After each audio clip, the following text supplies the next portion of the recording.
This is Two Chicks Talkin Flicks, where we review movies. Love them or hate them, someone's got to do it. So enjoy the show.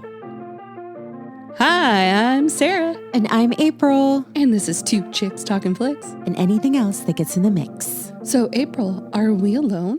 No, not today. We have a special guest. And who is our special guest? Dun, dun, dun. His name is Terrance. Hello, Terrance. How you doing? Hi. How's it going? I'm doing fine. So, tell the lovely listeners where they might know you from. I am a director. I have a short film called Ridge Run, and now I'm working on Ridge Run Part 2.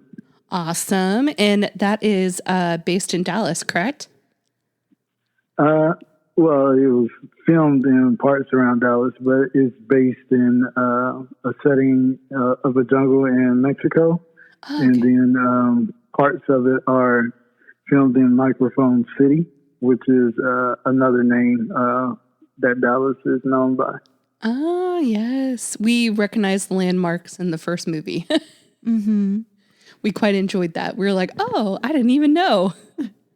So right. What inspired you to make the first Ridge Run? It's based off the video game the mobile game called Temple Run. Oh. But of course, for copyright reasons, I couldn't use Temple Run, so I called it Ridge Run. That's awesome. Have you ever played it, April? No. I've never played that either.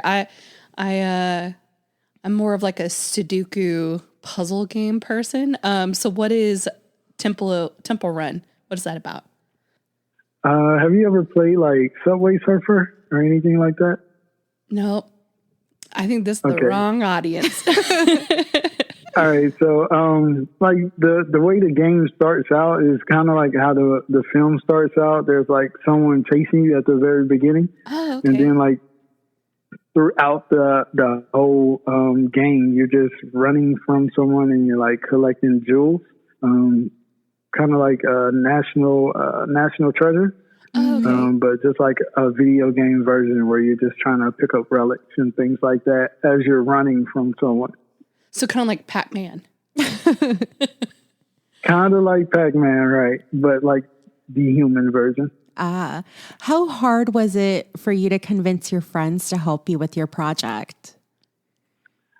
Honestly, me and two of my best friends will every month we'll have like a guy day. Uh-huh. And we alternate who chooses the activity for the guy day. So on my activity, I chose to go hiking. And then when we were hiking through the trail, I actually thought it would be dope to turn it into a film. And just looking at the terrain, I was like, this almost kind of looks like how it looks on Temple Run. So That's where it came from. So how much planning did you make before you filmed the first scene? Like, was that first hiking scene just something that spontaneously you decided to do, or is this something you'd been thinking about for a while? So I never thought about really doing the film until we actually did that activity, but mm-hmm. I'd gone hiking before that a couple times. Mm-hmm. So when you're in one of the scenes, the person is limping and they're like, I pulled my hamstring. Was that real or were they just ad-libbing? He was ad-libbing. That's pretty cool. That's hilarious. That was one of our favorite parts. He thought it would be funny to have that. Well, it worked. In the film. Yeah. I liked it. It was cute. It was an improv part during filming. I love that. Knowing that was just kind of like spur of the moment filming this, that adds an extra layer. That's very interesting. How much script did you have versus ad-libbing that happened in the final product?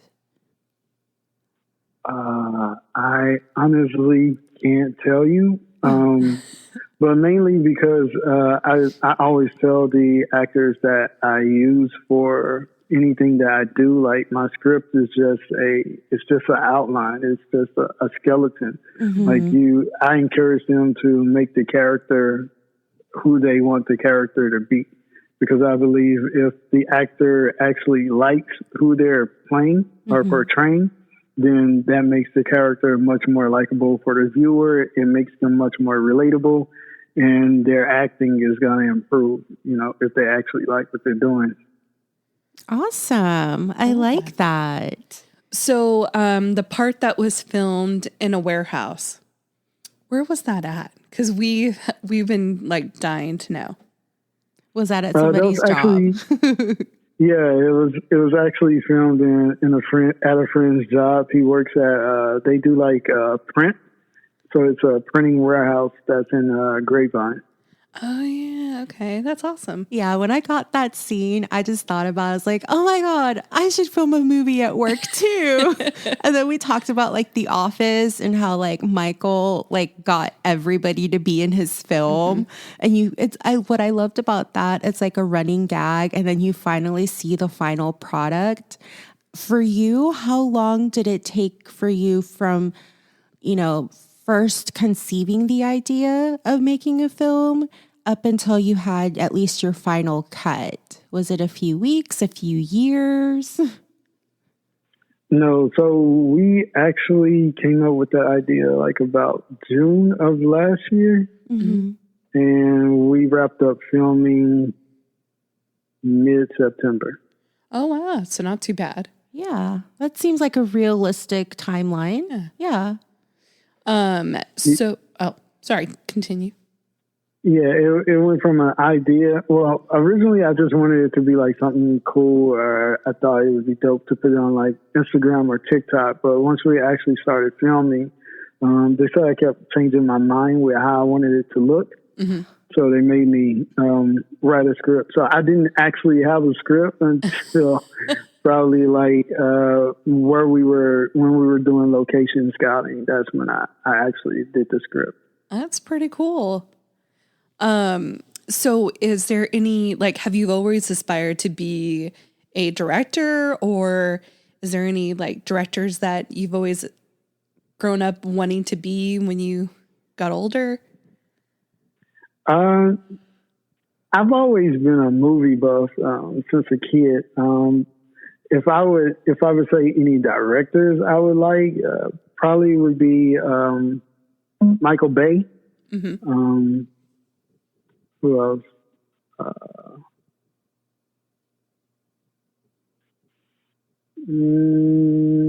I can't even think of his name right now. That's crazy. We put you on the spot. That's okay. I know Denzel Washington tends to do some pretty good films. Clint Eastwood does. I love a lot of Clint Eastwood's films. And then, of course, Steven Spielberg.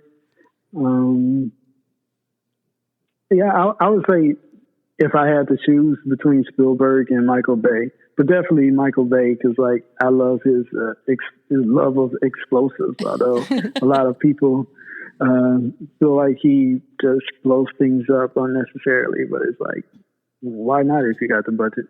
Is that something we can look forward to in your part 2 explosions? Definitely no, because I don't have a Michael Bay budget yet. But eventually, if I do get some investors that believe in me that much, I would definitely love to blow some things up in Dallas.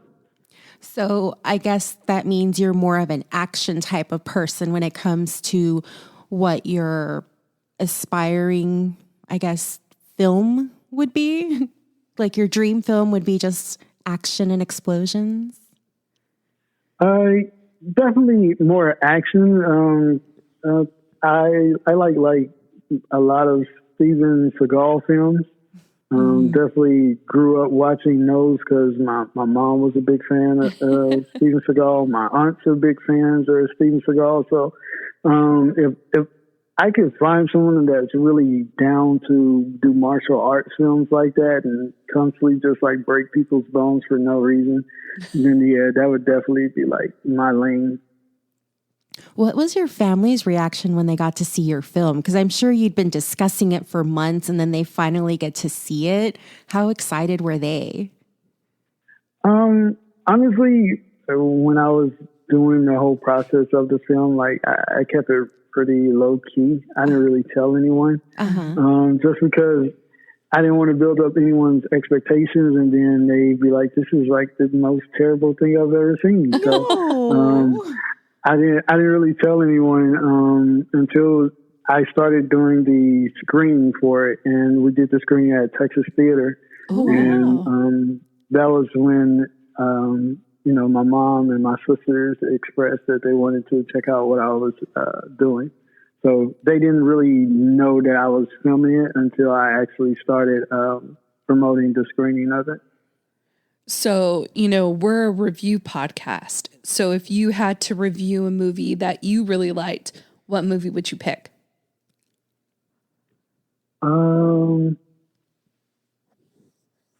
Ninja Turtles, the first 3 films versus the remake that they tried to do of the franchise. That's a good one. I actually saw them in concert. Did you? What? Yeah, the Ninja Turtles. Mm-hmm. Did they sing or are they performing? Yeah, no, they sang. What did they sing? I don't remember. I just remember going and I got, my dad bought me a Leonardo stuffed animal. And I got, those things that you have at like the circus and stuff. And it like lights up and like spins and all those kind of like light stuff. Yeah. He got me one of those. He took me out of school and we went and saw it. And we were like one of the back rows, but I got to be there. I got to see them in concert. If you ever go to like the Comic-Cons that they have here in Dallas, they actually do have like a group of people who dress up as Ninja Turtles. And they actually have like the Ninja Turtle van, and they pull up and they'll do autographs and pictures with people. Oh, that's awesome. Gosh, we should go to the next A-Con. Yes, that'd be fun. So what is your best guilty pleasure then? I would probably say at this point right now, I'm doing my own stunts. 'Cause I know Jackie Chan and what's his name? Tom Cruise are infamous in Hollywood for doing their own stunts, but also injuring themselves doing their stunts. So I can relate to them now. I think Jackie Chan said he's almost broken every bone in his body doing his own stunts over his entire film career. It's crazy. And you say this is something you aspire to? I mean, it's the fact of knowing, like, hey, I didn't have to have somebody come in here and, act like they were me. Like, what you see on film, I actually did that. Though, it would be kind of fun to have someone who looks nothing like you go and do the stunt, and then you step in and you're just wearing like the same outfit, or even not even the same. That would just be hilarious. You just have like, but most of the time, if you ever look like at the behind the scenes footage of films where they actually show you who the stunt person is, you'd be like, that guy looks nothing like him. Yeah. But so it's not uncommon for that to happen in Hollywood, where the guy who's playing the stunt double looks nothing like the actor. But I think it'd be even funnier if you got someone who was like a different color or just a different height difference. Like, that would be pretty funny. Well, a lot of the stunt women are actually men because they don't have enough women. And there's definitely tells, You're always like, they look a little bit more bulkier than they did before. Yeah, like sometimes my friends will point out when we're watching certain films, like, you don't notice that his stunt double looks totally younger than he does? It's like, I could probably catch it if I looked hard enough, but that would just take away from my enjoyment of the film. Exactly. So which character are you in the film? Are you the hero? I would say, I wouldn't say he's a hero. I would just say he's a opportunist. Okay. that got himself into a situation. I wouldn't say he's a hero, but he's definitely not the bad guy. So I would say more like an anti-hero. April would 100% want to be the bad guy. I mean, I'm just living my life. I came across like this little like memory thing and now it's worth a lot of money. So I'm an opportunist. Okay. That's how I look at it. Plus, their wardrobes are better. Exactly. They always wear black. Yeah, villains' wardrobes are just always more classic. So, can you tell us just a little bit about part 2? Is it a continuation of the story where it picks up? Or is it going to be some kind of like flash forward 10 years or something? So part 2 will give you a little bit of what happens before the first film, and then it will give you parts of what happens, a continuation of the film, and then we go to what happens before the parts that we give you before the film. So it's like you'll get why things happen before the first film. You'll get why things happen before the first film was even thought of, and then you're continuing the story from the first film. Okay. So at this point, do you know if there will be a part 3? Yes, I originally mapped it out to be a trilogy, so it's going to be 3 films. Okay. So they all about the same like time length, or is this one a little bit longer? Actually, the next 2 will actually be longer because the first one was only like 10 minutes, and I want all 3 of them, if you put them together, to at least come out to about 45 minutes to an hour. Okay. So once you have your third part done, are you going to re-edit it to be one long continuous film, or are you going to leave them in 3 separate parts? Because of the way that I'm filming them, I don't think it would make sense or look good to put them together as one whole thing. So I would keep them the way that they'll be made. Okay. How long did it take you to film the second part? We're actually still in the middle of filming. I have probably about 2 more weeks of filming, and then we should be done. Oh, wow. So you're expecting another Christmas release this year? That is the plan. Due to the recent rain that we had, like randomly in August, Yeah. that did push back filming. So that's the only reason why we're still filming going into October. We definitely would have been done already. I mean, you did have like 75 days of no rain to work with before that. Who knew it was going to rain? Right. So, I mean, I tried to shoot it around the same time that we did last year. And like I said, for some reason in August, it just randomly started raining. And it was just like, it was actually on the days that we needed to film outside. So it's like, you That's how it can't goes. really, I mean, we're not in a rainforest. It's supposed to be a jungle. So it's like, there would definitely be no reason that it would need to be rain. Yeah. So I was like, why is it raining in every scene?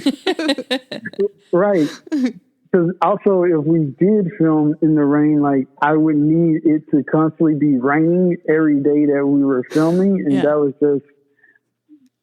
You can't predict the weather. Yeah. So if we wanted to stop by and see you guys in action, where can we find you?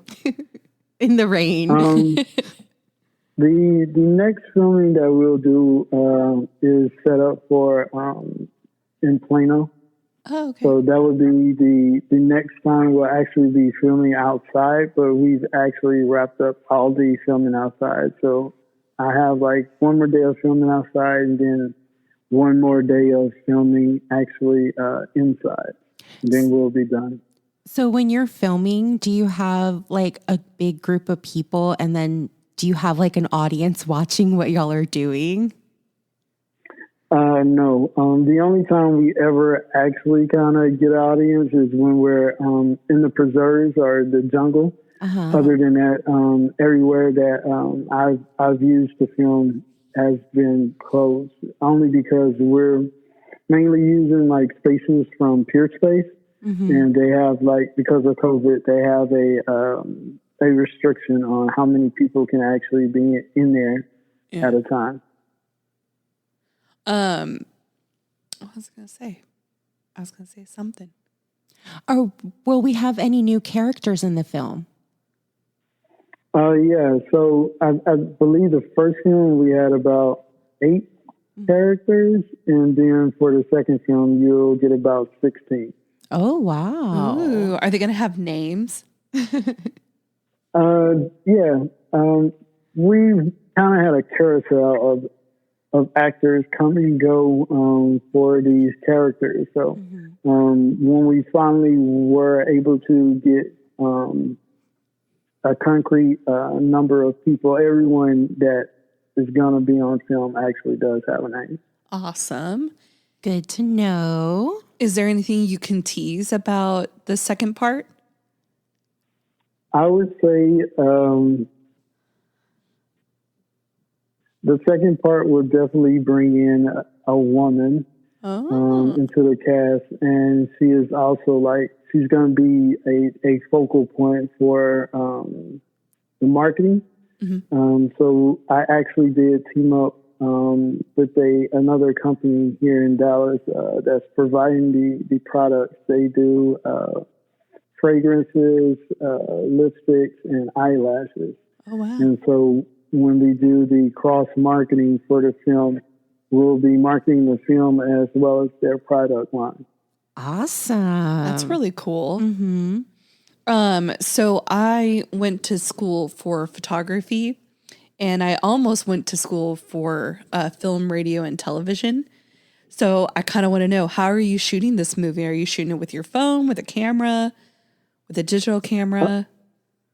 So I'm doing the second film the same way I did the first film, is with a 4K camera.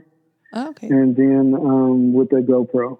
Oh, that's cool. Now, are you also the person who edits the film? I do everything. I'm the main actor. I'm the director. I'm the editor.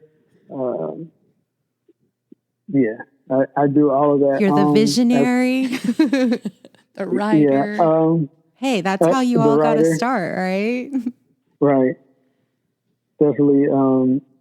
A big inspiration for me to just even start doing the film was Tyler Perry, because I was trying to get everything together, and I wanted it perfect before I started filming.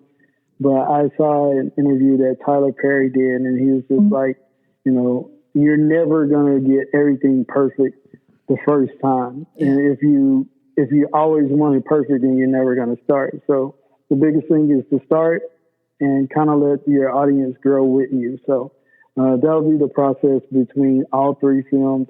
If you watch them, you'll see the progression of, the budget, and as well as how we expand the different places that we're filming.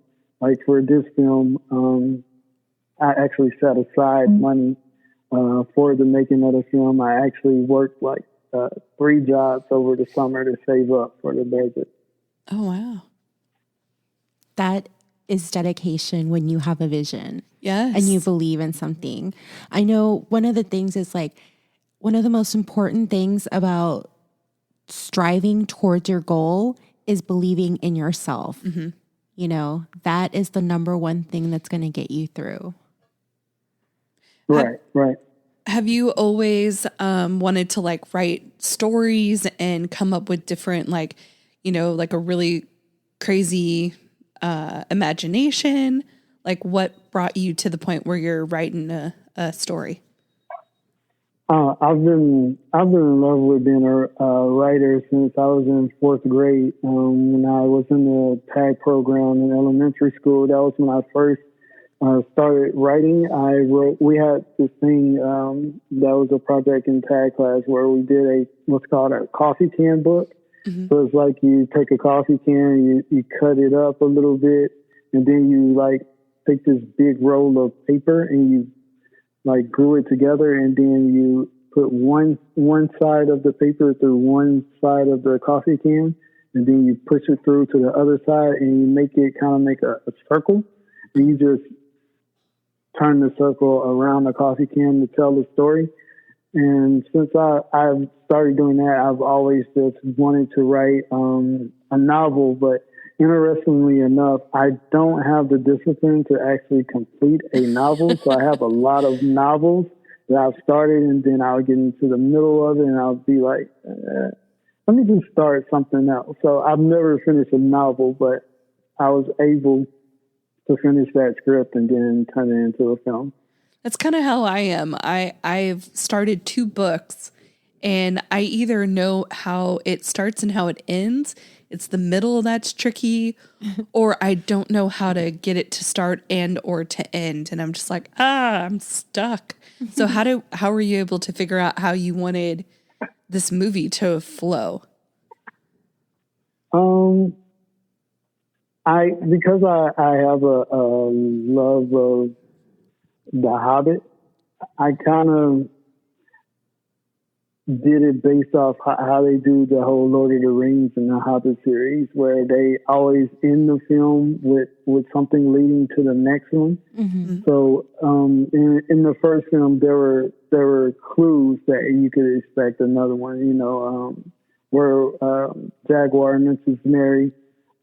Interestingly enough, Mary was supposed to be in the first film, but because the actress, she was a no-show on the day of filming, we kind of had to actually just make it where the viewer was curious of what the character of Mary might look like, who she might be. And in the second film, you actually get to see her.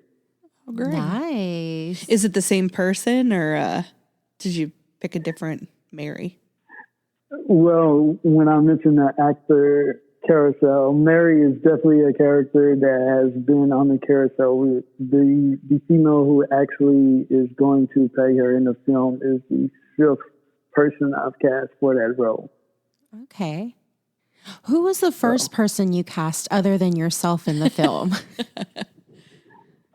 It would be the 2 people that are chasing me in the first film, Perry and Lorenzo, because those are my best friends. So it was easy. How excited were they when you told them, okay, you're going to have to chase me. We have to do like 20 takes to get it perfect? They were definitely tired, you know. Especially like June. Asking, you know, how many times we're going to have to do this. Do I not have enough footage yet? But they were big on supporting me, you know, just telling me, you know, whatever it is that I wanted to look like, they supported. Mm-hmm. That is some great friends. Yeah, because I don't know if I could get my friends to do that. Not the running bit. Yeah, no. Be like, just leave me here. Say I got shot. Did you think of getting one of those, like a drone camera for that scene to have them like run, or were you like, well, it's too late? I actually did have a film offering his drone. I just felt like it wouldn't capture the essence of what I wanted the viewer to experience. Like a lot of it, I wanted them to hear the heavy breathing, you know, you know, feel what I'm feeling as I'm actually running. So I didn't think that would be captured right with a drone, because it's kind of like a disconnect when you use a drone versus actually feeling like you're in there with me. So are you hoping to take this to any like short film things? Are you going to do like another big showing at a theater again, or what's your plans for this one? So the first one, I actually put it in about 40 film fests. We got selected for 3. So this time around, I'm probably going to aim for about 80 to 100 film fests, and we'll see how it goes with that. and we will do another screening at the Texas Theater. But this time, because I have 2 films now, it'll be a double feature. Ooh. That's awesome. You should definitely make a list of all the festivals that you're going to submit your work in and add that to like your website. So that way we could all go and vote if they're like festivals that take like voting polls or something. And that way we could also like just spread the word as well. That is a very good idea. I will take that into account. Mm-hmm.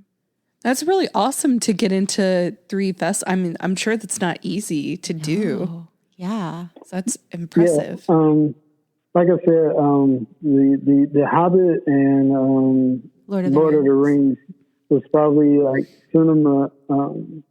cinematically one of the best series of films that I've ever seen. Mm-hmm. And so when I actually shot the first film, it is shot at the same film rate as The Hobbit.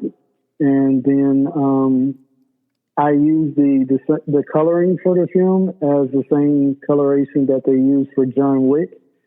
And when I start entering it into Film Fest, the first Film Fest that we got selected for, it was actually done at Pinewood Studios, which is where The Hobbit was edited. So I thought that was like they saw the similarities and they're like, yes, we need to enter this, accept this entry. It was definitely a good thing for me, and it made me feel confident. Like whatever doubts I had about the first film, it was like, okay, so maybe some people actually do think I'm good at what I did. Yeah, that's amazing. That's really impressive. Yeah, I mean, we're no experts in our field, but we know the struggle.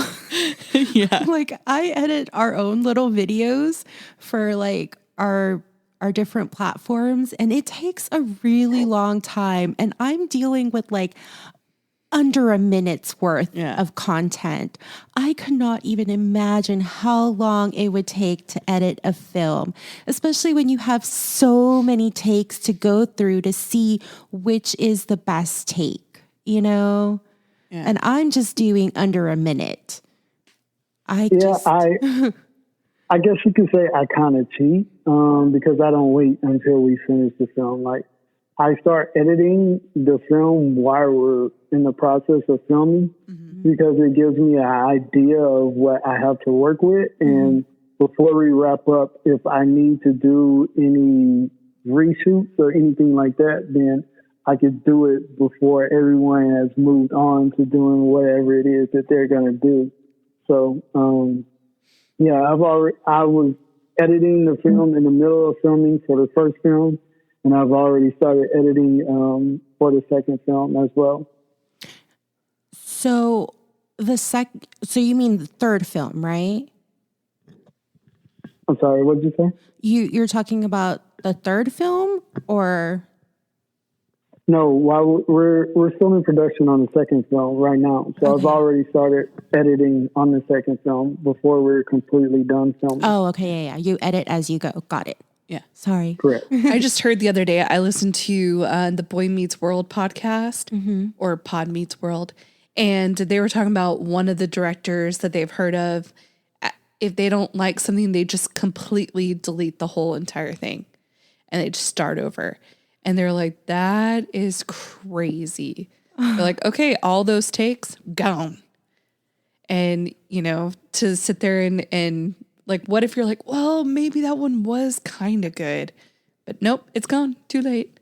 Oh. I couldn't imagine. At least with digital, I guess you don't have to worry about that. I can be like, well, I can get that back.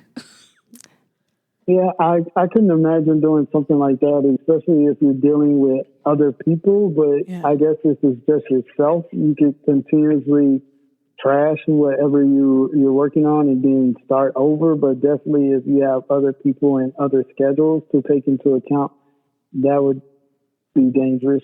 Yeah. Yeah. It'd be crazy. Mm-hmm. So why is my brain just like completely stopped? I don't know. I was on a train. I was on the right track, and then it just disappeared. Nope. Nope. Don't know where I was going. All right. Well, let me ask a question. Okay. So your goal obviously is to have a Christmas release. The third film, will that also be a Christmas release? I feel that you kind of have to do Christmas release now for the third film. I do want it to be a Christmas release, but I don't know. I think it might be fun if I trick the audience. I do know that. I mean, we've done it consecutively, filming year after year and putting it out year after year thus far. But I am going to take a break from the original series next year, only because I have like 2 other films lined up. Ooh. And so for the third film, instead of coming out in 2023, it will come out in 2024. Oh. So that gives me more time to play with the filming. Like, I'll probably just film parts of it for part 3 along the way. So that way I'm not cramming everything into like one summer for part 3. So these other 2 projects that have come up, are these your personal projects, or has somebody asked you to bring their visions to life? I actually have had someone ask me to direct a project for them.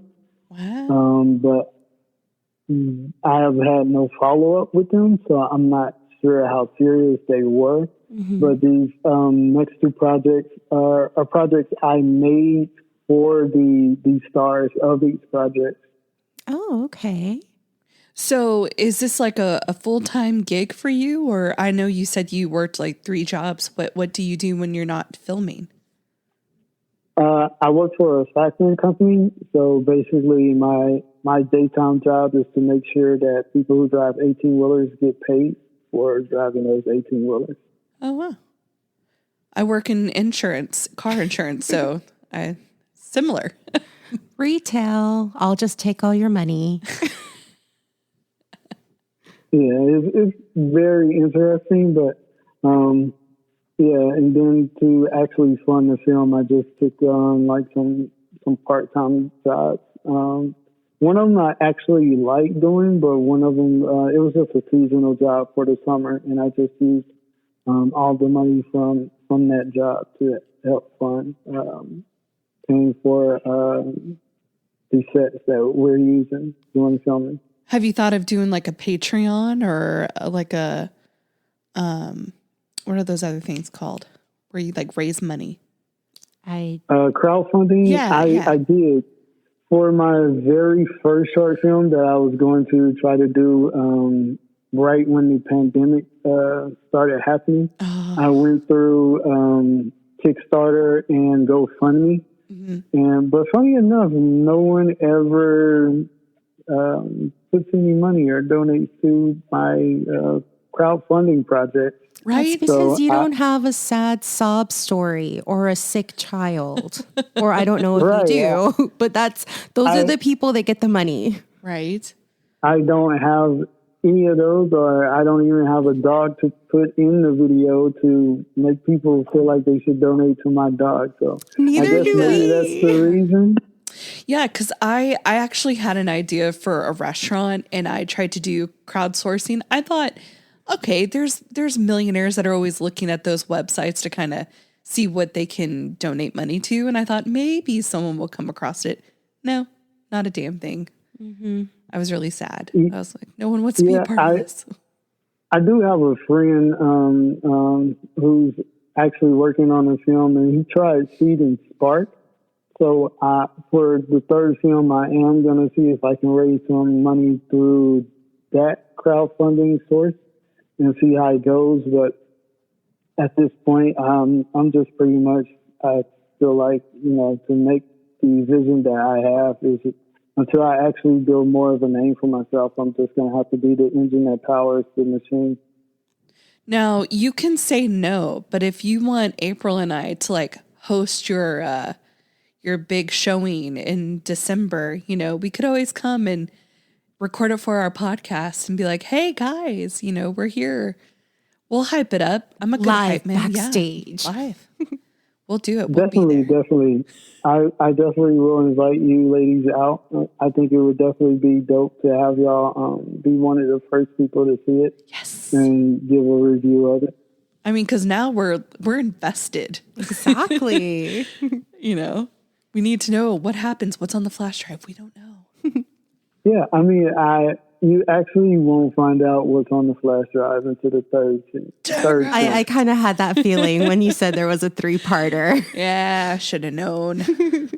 Yeah. So, any big movies that you have that you want to see that's coming out soon? I know this is the push for Oscar season.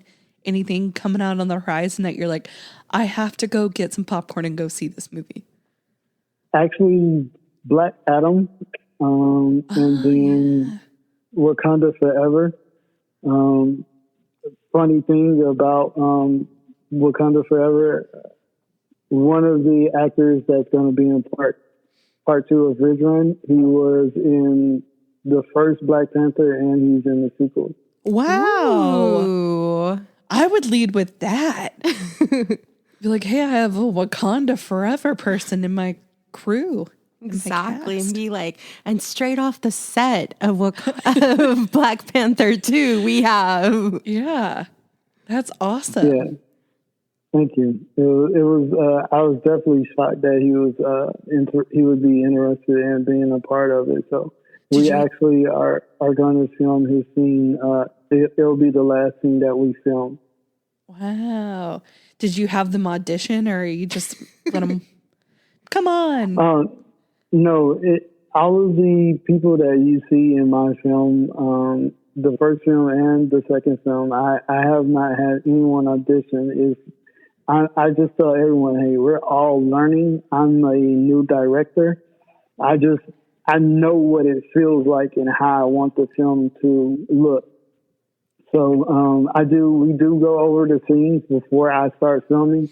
They will probably, if you ever talk to any of the actors in any of my projects, they will probably tell you that one thing we do before I even turn on the camera is we'll go over the scene at least 5 to 6 times. So you're saying there's still a chance for April and I to get in and be on in the third film?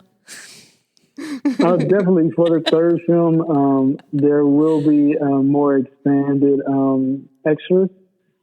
Just because, like I said, with the second film, I expanded where I filmed, and so for the third film, it only feels right because it'll be the last film of this series that we're doing to expand and broaden what we're bringing to audiences.